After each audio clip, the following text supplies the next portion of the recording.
was brought to this place.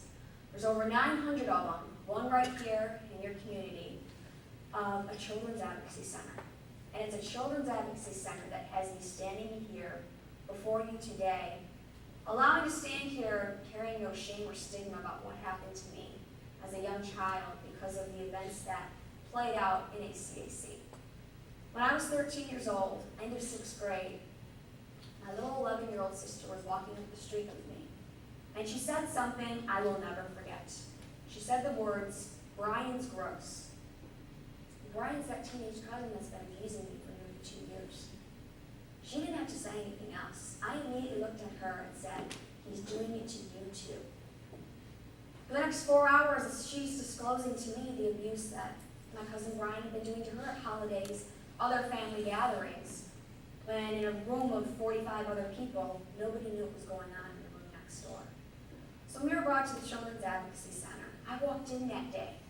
So much fear and confusion, feeling like they're going to point the finger at me and say, nobody's going to believe you. This is your fault. And not believe me and think I'm a liar. There was this constant fear that of what my cousin had told me, they're going to think I'm lying. So as I said, I walked in those doors with just so much shame and confusion.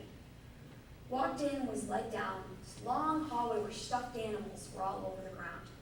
We were told at the end of our interview, we'd be able to pick out a stuffed animal on the ground by the advocate, who had sat there as my sister and I were being led down a hallway. The advocate explained her role to my parents, what steps would be taken from here, how this will, go about. My mom was very distraught, being a very source of comfort and support to my crying mom throughout this whole process of what didn't I see, what did I miss in playing the self-blame games.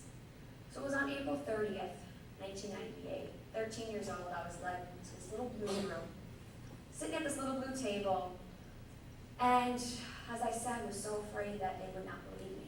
Started to share this story of my life, and then eventually speaking out on what had happened to me. Beginning to share these horrible details of not what happened when I was 6, 7, 8, because I didn't disclose that yet. I was only disclosing what everyone knew about my cousin at this time. Sharing to her what was happening during the holidays, while I babysat my little cousins. And suddenly in this hour interview, all this shame and guilt began to suddenly lift. It felt like 10 pounds was lifted off my shoulders. And this woman, the forensic interviewer you see me in a picture with at a later date, was giving me the courage to finally break my silence. And getting the message to me that I'm not at fault here. We're going to make sure your cousin is held accountable for what he did.